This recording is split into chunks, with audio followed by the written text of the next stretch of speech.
Hello good morning. രാധാസ്വാമിലെ കിച്ചണിലേക്ക് എല്ലാവർക്കും സ്വാഗതം. അപ്പോൾ നമുക്ക് ഇന്നത്തെ ചെമ്പനീർ പൂവിൻ്റെ കഥ നോക്കാം.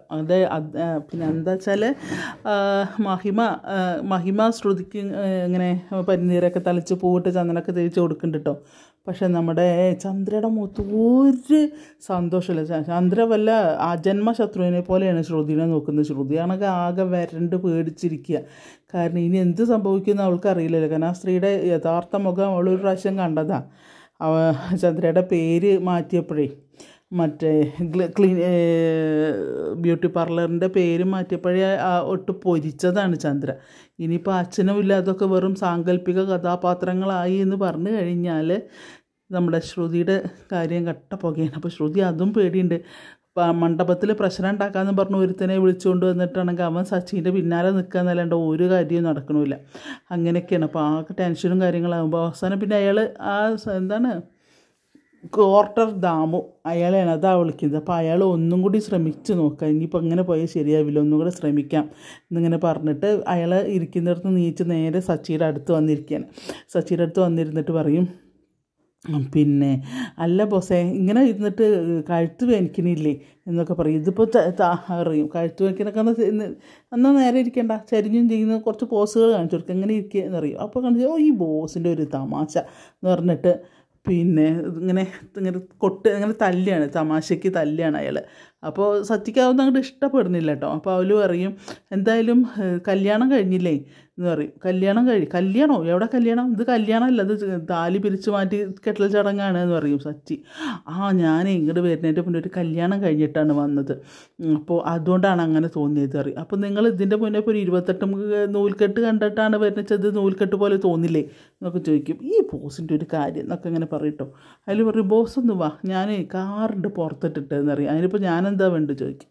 ആ ബോസ് ഒന്ന് വാ, നമുക്ക് വെറുതെ ഇങ്ങനെ കുറേ നേരം ഇങ്ങനെ ഇരിക്കുമ്പോൾ നമുക്കൊരു മടുപ്പ് തോന്നില്ല, ഒന്ന് നടന്നിട്ട് വരാമെന്നറിയാം. ഞാനില്ല, എനിക്ക് ഇവിടുന്ന് നീക്കാനുള്ള സമ്മതമല്ല, ഞാൻ ഇവിടെ തന്നെ ഇരിക്കണം എന്നൊക്കെ പറയും. അതെന്താ ബോസേ അറിയാം, എനിക്ക് മൗനവ്രതം എന്നറിയാം. അപ്പോൾ ഇയാൾ അങ്ങോട്ട് ചിരിക്കും. മൗനവ്രതമെന്ന് പറയുന്ന ആദ്യം നിങ്ങളെ, കാരണം എനിക്ക് മൗനവ്രതം നിങ്ങൾ പറയുമ്പോൾ നിങ്ങൾക്ക് മൗനവ്രതം ഉണ്ടായിട്ടാണോ നിങ്ങൾ ഈ പറയുന്നത്?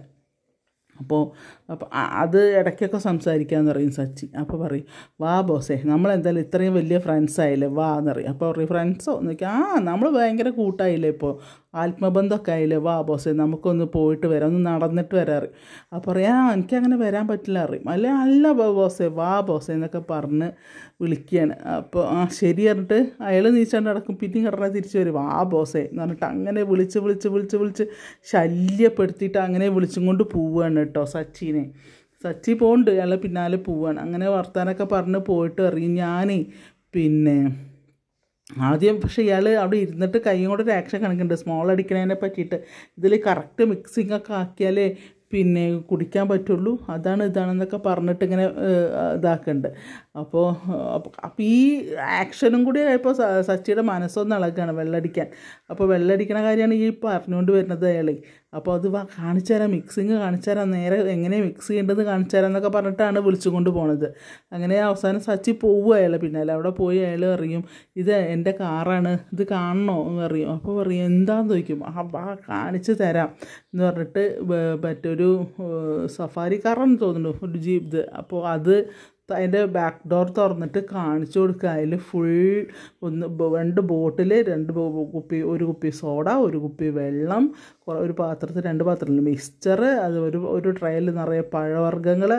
അതിൽ ഇവൻ അന്തം വിട്ട്, ഇതൊരു മിനി ബാറാണോ ചോദിക്കും. ഇതൊരു മിനി ബാർ തന്നെ, എനിക്ക് കുടിക്കണമെങ്കിൽ എനിക്ക് ബാറിലൊന്നും പോകേണ്ട ആവശ്യമില്ല, വണ്ടി നിർത്തുക, ഇറങ്ങുക, കുടിക്കുക, ഇതാണ് എൻ്റെ സ്വഭാവം എന്നൊക്കെ പറയും. അപ്പോൾ പറയും, അത് ശരി എന്നൊക്കെ പറയും കേട്ടോ.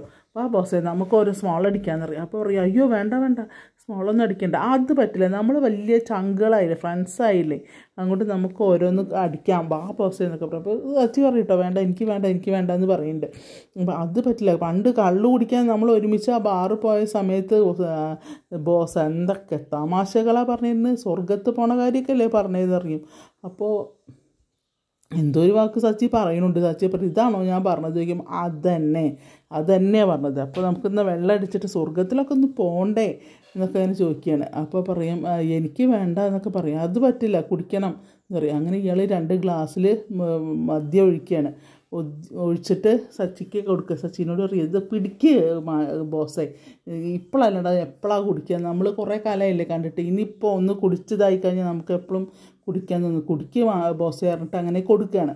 അത് കഴിഞ്ഞ് പിന്നെ കാണുന്നത് വേദിയിൽ പിന്നെ മറ്റു വേദിയിലല്ല, ഈ നമ്മുടെ രവിയും അശോകനും ഇരിക്കുന്നതിൻ്റെ അടുത്ത് കുറച്ച് അപ്പുറത്ത് വന്നിട്ട് ഈ മറ്റേ എന്താ പറയുക മധുസൂദനൻ, അതായത് വർഷയുടെ അച്ഛൻ ഇവരെങ്ങനെ നോക്കുകയാണ്, വല്ല എന്താ പറയുക ഭയങ്കര ദേഷ്യത്തിലാണ് നോക്കണം. അപ്പോൾ ഈ രവി കാണുന്നുണ്ട് കേട്ടോ, പക്ഷെ അയാളൊന്നും മിണ്ടില്ല, കാരണം എന്തെങ്കിലും പറഞ്ഞു കഴിഞ്ഞാൽ പ്രശ്നമാവില്ല, അതുകൊണ്ട് അയാളൊന്നും മിണ്ടാണ്ട് അങ്ങനെ ഇരിക്കുകയാണ്. അപ്പോൾ അയാൾ ഇങ്ങനെ നോക്കുന്ന സമയത്ത് വേറൊരാൾ പറയും, എന്നാലും സാറിൻ്റെ നല്ലൊരു മനസ്സാണ് പറയും. ഈ വന്നവൻ മധുസൂദനനോട് പറയുന്നുണ്ട്. അപ്പോൾ പറയും, അല്ല സാറിൻ്റെ മകളുടെ താലി പിരിച്ചു കെട്ടൽ ചടങ്ങിന് വേറൊരു അവിടുത്തെ മൂത്ത മരുമകളുടെ നടത്താനുള്ള മനസ്സുണ്ടല്ലോ, അത് പറയാതിരിക്കാൻ പറ്റില്ല എന്ന് പറയും. എന്ത് ചെയ്യാം, അവരൊരു പാവം, അവർക്ക് ഇത്രയും ഗംഭീരമായിട്ടൊന്നും ഈ ചടങ്ങ് നടത്താനുള്ള ശേഷിയില്ല, പാവങ്ങളാണ്, ഒരു സാധാരണ ഒരു ഡ്രൈവർക്ക് എങ്ങനെ അത് നടത്താൻ പറ്റുക എന്നൊക്കെ പറയും. അതപ്പോൾ അപ്പുറത്ത് നിന്ന ആൾ പറയും, ശരി തന്നെയാണ്, ഒരു ഡ്രൈവർ ഫാമിലി അല്ലേ, അവർക്ക് ഇതൊന്നും നടത്താനുള്ള കപ്പാസിറ്റി ഇല്ല എന്നിങ്ങനെ പറയുകയാണ് കേട്ടോ. അപ്പോൾ പറയും, പിന്നെ നമ്മൾ എന്താ ഭക്ഷണം കഴിച്ച് കഴിഞ്ഞാൽ ബാക്കി മിച്ചം വന്നു കഴിഞ്ഞാൽ നമ്മളത് ആർക്കെങ്കിലുമൊക്കെ കൊടുക്കില്ലേ, ഇതിപ്പോൾ അതുപോലെയൊക്കെ കണ്ടാൽ മതി അറിയും. കാരണം ഏറ്റവും മോശം പിന്നെ എന്താ പറയുക, ഇവരെ അപമാനിക്കുന്നതിൻ്റെ അങ്ങേറ്റം വരെ ഇയാൾ അപമാനിക്കുന്നതൊക്കെ കാണുമ്പോൾ അശോകനും ഇങ്ങോട്ട് കയറി വരികയാണ് ദേഷ്യം. അയാൾ പറയും, ഇതെന്താ രവി ഇതൊക്കെ കേട്ടുകൊണ്ടിരിക്കണോ, ഇയാളോട് ചോദിക്കണ്ടേ എന്നൊക്കെ പറയും. അപ്പോൾ രവി അങ്ങോട്ട് മാറി നിൽക്കുക, അതിൻ്റെ പിന്നാലെ അശോകൻ വരും, ഇതിങ്ങനെ കേട്ടുകൊണ്ട് നിൽക്കേണ്ട കാര്യം എന്താ, അയാൾ അപമാനിക്കുന്നതിനൊരു കണക്കില്ല, ഇങ്ങനെയുണ്ടോ ഒരു അപമാനിക്കൽ എന്നൊക്കെ ഇങ്ങനെ പറയും. അപ്പോൾ പറയും, വേണ്ട അത് പറ്റില്ല, ഞാൻ അത് ചോദിച്ചു തന്നെ ഇരിക്കുള്ളൂ പറഞ്ഞിട്ട് അശോകൻ പോകുമ്പോൾ അശോകനെ പിടിച്ച് നിർത്തണേ രവി. അത് ചോദിക്കരുത്, കാരണം എന്താണെന്ന് വെച്ച് കഴിഞ്ഞാൽ ഇവിടെ എന്തെങ്കിലും ഒരു പ്രശ്നം ഉണ്ടായി, സച്ചി ഇവിടെ ഉണ്ട്, സച്ചി ഇത് അറിഞ്ഞു കഴിഞ്ഞാൽ ആകെ പ്രശ്നമാകും, അതുകൊണ്ട് അവന് എൻ്റെ മോനെ ആവുന്നുള്ള കുറ്റം മുഴുവൻ വരും, ഇവരൊന്നും അറിയാത്ത പോലെ നിൽക്കുക, അതുകൊണ്ട് ഒന്നും മിണ്ടണ്ട, ഒന്നും മിണ്ടാണ്ട് പിന്നെ ഇരിക്കാം എന്നിങ്ങനെ പറയുകയാണ് കേട്ടോ. അപ്പോൾ പിന്നെ ആകെ ദേഷ്യവും സങ്കടമൊക്കെ വരുന്നുണ്ട് രവിക്ക്.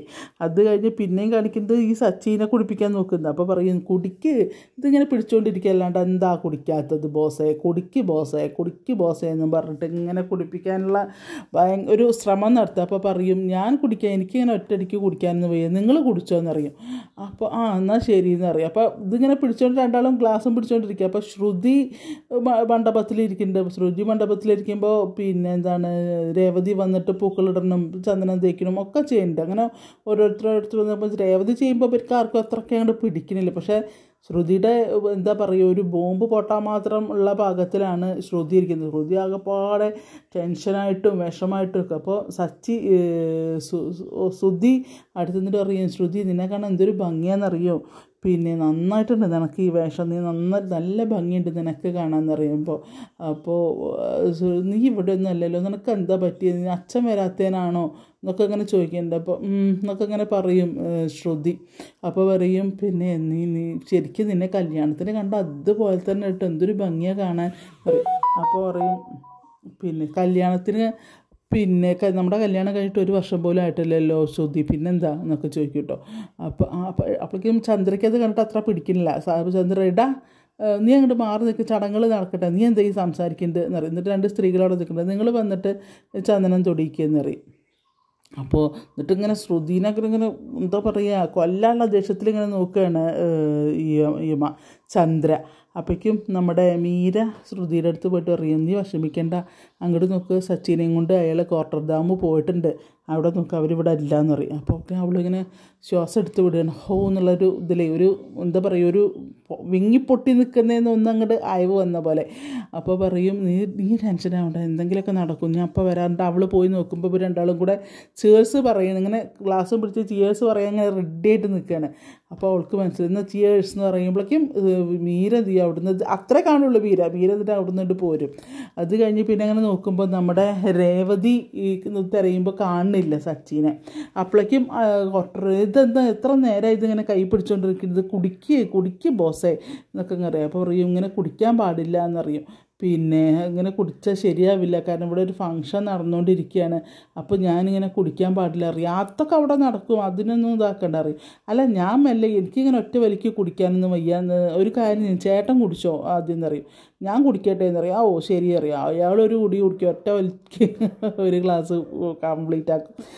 അതിൽ സച്ചി പിന്നെ ഇങ്ങനെ നിൽക്കുകയാണ്. അപ്പോൾ പറയും കുടിക്ക് എന്നിങ്ങനെ നിർബന്ധിക്കുന്നുണ്ട്, ഇയാൾ കുടിക്കുന്നുമുണ്ട് കേട്ടോ. അപ്പോഴും സച്ചിക്ക് കൊടുത്തത് കുടിച്ചിട്ടില്ല. സച്ചി കൈ പിടിച്ചോണ്ട് നിൽക്കും. അപ്പോൾ എന്താ ബോസ് ഇത് ഇങ്ങനെ കുടിക്കാണ്ടിരിക്കുന്നത് എന്നൊക്കെ പറയും. അപ്പോൾ പറയും അല്ല ഞാൻ കുടിച്ചോളാം എന്നൊക്കെ ഇങ്ങനെ പറയുന്നുണ്ട് സച്ചി. പറയും അത് കഴിഞ്ഞ് പിന്നെ നമ്മൾ രേവതി പെട്ടെന്ന് ഇങ്ങനെ സച്ചി ഇരിക്കുന്നിടത്തേക്ക് നോക്കുമ്പോൾ സച്ചിയെ കാണുന്നില്ല. അപ്പോൾ രേവതി ഇങ്ങനെ നോക്കണേ എവിടെ പോയി എന്നുള്ളത്. അപ്പോൾ ഇവിടെയൊക്കെ തിരയാണ് സച്ചിനെ. എങ്ങനെ തിരഞ്ഞെടുക്കും? ഒരാൾ ചോദിക്കുന്നുണ്ട് എന്ത് പറ്റി എന്താണ്, ഒരു സ്ത്രീ ചോദിക്കുകയാണ് ആരെയും തിരയുന്നത് രേവതിക്കുമ്പോൾ ഒന്നുമില്ല എന്ന് പറയും. കാരണം അവരോടൊന്നും പറയാൻ പറ്റില്ല സച്ചിനെ അവിടെ കാണാനില്ല എന്നുള്ളത്. എന്നിട്ട് അതിയൊക്കെ തിരഞ്ഞ് നടക്കുകയാണ് രേവതി കേട്ടോ. അതിലൊക്കെ ഇങ്ങനെ കാണുന്നില്ലല്ലോ എന്ന് പറഞ്ഞ് ഇങ്ങനെ തിരഞ്ഞെടുക്കുക. അങ്ങനെ സച്ചി രേവതി പിന്നെ രവിയുടെ അടുത്ത് വരണം. അപ്പോൾ പറയും എന്താ മുളയ്ക്കുമ്പോൾ സച്ചിയേട്ടൻ അവിടെ ഇരിക്കുന്നിടത്തുനിന്ന് കാണാനല്ല അച്ഛാന്നറിയും. അപ്പോൾ ഇങ്ങനെ രവി നിൽക്കും. ഇപ്പോൾ എങ്ങടെ പോയെന്ന് അറിയും. അറിയില്ല, അവിടെ ഇരിക്കാൻ വേണ്ടി പറഞ്ഞു തരുന്നു, ഇപ്പോൾ അവിടെ കാണുന്നില്ല എന്നറിയും. അപ്പോൾ ഇവിടെ എവിടെയെങ്കിലുമൊക്കെ ഉണ്ടാവും അറിയില്ല അച്ഛൻ, ഞാൻ അവിടെയൊക്കെ നോക്കി, ഇനിയിപ്പോൾ പുറത്ത് എവിടെയെങ്കിലും ഉണ്ടോ അറിയില്ല, ഒന്ന് നോക്കട്ടെ എന്നിങ്ങനെ പറഞ്ഞിട്ട് രേവതി പുറത്തേക്ക് പോവാണ്. പോയി നിൽക്കുന്ന സമയത്ത് കാണാം അവിടെ കുടിബഹളാണ്. അയാൾ കുടിച്ചു, അപ്പോഴേക്ക് 4-5 പെഗ് പറയും എന്താ ബോസേ ഇത്, അപ്പോഴേക്ക് അയാൾക്ക് നാവ് കുഴയാണ്. അതിൽ പറയും എന്താ ബോസേ പിന്നെ ഇങ്ങനെ കുടിക്കാത്ത, ഞാൻ എൻ്റെ കൂടെയുള്ളവരൊക്കെ 4-5 പെഗ്ഗാകുമ്പോഴേക്കും ആകെ കുഴഞ്ഞു വിടും, പക്ഷേ എനിക്ക് ഒരു കുപ്പി ഫുൾ കുടിച്ചു കഴിഞ്ഞാലും ഞാൻ ഒരു കുഴച്ചിലും ഇല്ല എന്നൊക്കെ പറഞ്ഞാൽ അയാളിങ്ങനെ വീരവാദം മുഴക്കാണ്.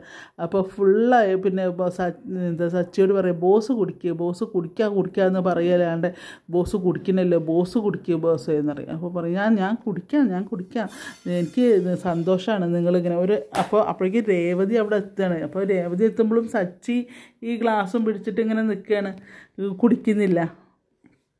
അപ്പോൾ ഇയാൾ പറയുന്നുണ്ട് പിന്നെ എന്താണ് ഇയാൾ എന്തൊക്കെയോ ഫിലോസഫി അവിടെ നിന്ന് പറയുന്നുണ്ട്, കുടിക്കുന്ന കഥകളും ഇയാളുടെ ബാറിൽ ഇയാൾ നോണ പറയുന്ന ബാറിന് സച്ചിനെ കണ്ടു എന്ന് സച്ചി പൊട്ടൻ എന്തൊക്കെയോ പറയുന്നുണ്ട്. അങ്ങനെ പറഞ്ഞു വയ്ക്കുമ്പോൾ ഇയാളൊക്കെ സമ്മതിച്ചും കൊടുക്കുന്നുണ്ട്. അപ്പോൾ ഇവൻ്റെ സച്ചിയുടെ വിചാരം ഇയാളെ ഒരുമിച്ചപ്പോഴോ കുടിച്ചിട്ടുണ്ട് എന്നുള്ളത് തന്നെയാണ്. അപ്പോൾ പറയും നിർബന്ധിക്കുന്നുണ്ട്. പിന്നെ ഇയാളിങ്ങനെ നിർബന്ധിക്കും, എന്നാൽ ഇത്രയും നേരമായിട്ട് ഞാൻ മുണ്ടൂല, ഇത്രയും നേരമായിട്ട് ഞാൻ 4-5 പെഗ് കഴിച്ചു, പിന്നെ നിങ്ങൾ മാത്രം ബോസ് മാത്രം ഇതുവരെ കുടിച്ചില്ലല്ലോ, അതെന്താ കുടിക്കാത്ത ഇങ്ങനെ കൈ പിടിച്ചുകൊണ്ടിരിക്കുന്നുണ്ട്, കൈ പിടിച്ചിരിക്കാനാണോ മദ്യം എന്ന് പറയും. അപ്പോൾ പറയും ഈ മദ്യപിക്കാൻ വിളിച്ചാൽ വേണ്ടാന്ന് പറയില്ല, അവരെ കൂടെ പോയിട്ട് അവർക്ക് കമ്പനി കൊടുക്കുക ചെയ്യാൻ, ഞാൻ പിന്നെ കുറച്ച് മിക്സ്ചർ കഴിച്ചോളാം. അപ്പോൾ മിക്സ്ചർ എടുത്ത് കൊടുക്കുകയാണെങ്കിൽ ഇത് മിക്സ്ചറെ കഴിക്കുക, ഇതിൻ്റെ കൂടെ എങ്ങനെ കഴിക്കുക എന്നൊക്കെ പറഞ്ഞിട്ട് അപ്പോൾ 2 പണി മിക്സ്ചർ എടുത്തിട്ട് അവൻ വായിലിടും സച്ചി. അപ്പോൾ പറഞ്ഞു എനിക്ക് ഇത് മതി അറിയാം. അപ്പം ആദ്യം പറഞ്ഞു ഞാൻ വല്ല ഫ്രൂട്ട്സും കഴിച്ചിരുന്നോളാം, എനിക്ക് വേണ്ടാന്ന് പറയണ്ട. അപ്പോൾ പറയും ഇങ്ങനെയല്ല കഴിക്കുക എന്ന് പറഞ്ഞിട്ട് അയാൾ പിന്നെയും മിക്സ്ചർ എടുത്ത് വായിലിട്ടിട്ട് ഉള്ളത് കുടിക്കുകയാണ്. അപ്പോൾ പറയും ഇങ്ങനെയാണ് കഴിക്കേണ്ടത്, അല്ലാണ്ട് വെറും മിക്സ്ചർ തിന്നാനല്ല ഞാൻ ബോസിനെ ഇങ്ങോട്ട് വിളിച്ചുകൊണ്ട് വന്നിരുന്നു. അപ്പോൾ രേവതി ഇങ്ങനെ ആകാംക്ഷയോടുകൂടി ഇങ്ങനെ നോക്കി നിൽക്കുകയാണ് സച്ചി കുടിക്കുകയോ ഇല്ലയോ എന്ന് അറിയാൻ വേണ്ടിയിട്ട്. കാരണം സച്ചിയുടെ കയ്യിൽ നിറച്ച ഗ്ലാസ്സാണ് ഇരിക്കുന്നത്. അപ്പോൾ ആകാംക്ഷയോടുകൂടി ഇങ്ങനെ നോക്കുകയാണ്. അപ്പോൾ പറയും എനിക്ക് ഇപ്പോൾ നിങ്ങളിപ്പോൾ എത്ര പെഗ് കഴിച്ചറിയും, ഞാൻ 5 പെഗ് കഴിച്ചു. ശരി 5 പെഗ് കഴിച്ചല്ലേ, ശരി എന്നിട്ട് സച്ചിയുടെ ഗ്ലാസ്സിലുള്ളതും കൂടി ഇയാളെ ഗ്ലാസ്സിലേക്ക് ഒഴിച്ചു കൊടുക്കുക. അയ്യോ ബോസ് ഒഴിക്കല്ലോ എനിക്ക് വേണ്ട മതി അറിയും. അല്ല ഞാൻ ഇപ്പോൾ ഇന്ന് കുടിക്കാൻ പാടില്ല, ഞങ്ങൾക്കൊരു ഫംഗ്ഷൻ നടന്നുകൊണ്ടിരിക്കുക, അപ്പോൾ ഞാൻ കുടിക്കുന്നത് ശരിയല്ല, അതുകൊണ്ട് ചേട്ടൻ തന്നെ ഇത് കുടിച്ചോ, അല്ല ബോസ് തന്നെ ഇത് കുടിച്ചോ, ബോസ് കുടിച്ചാൽ അതാണ് എനിക്ക് സന്തോഷം എന്നൊക്കെ ഇങ്ങനെ പറയും. അയ്യോ അത് വേണ്ട എന്ന് അറിയണ അയാൾ. അപ്പോഴേക്കും അയാൾ ഫുൾ ഫിറ്റായി. ഈ ഗ്ലാസ്സിലത്തെ മദ്യം തിരിച്ചങ്ങോട്ട് ഒഴിച്ചെടുത്തിട്ട് നിങ്ങൾ കുടിച്ചോ, ബോസ് കുടിച്ചോ, എനിക്ക് അതാണ് സന്തോഷം എന്നൊക്കെ പറഞ്ഞ് സച്ചി അങ്ങനെ ഇതാക്കുക. അപ്പോഴേക്കും നമ്മുടെ രേവതിക്ക് അപ്പോഴാണ് ശ്വാസം നേരെ വീണത്. കാരണം ചെറിയ ഒരു ഇത് മതി ആകെ പിന്നെ പ്രശ്നം. പിന്നെ സച്ചി കുടിച്ചു കഴിഞ്ഞാൽ പിന്നെ കാണുന്നതൊക്കെ ദേഷ്യമായി, പിന്നെ അടി ബഹളമാണ് അവിടെ.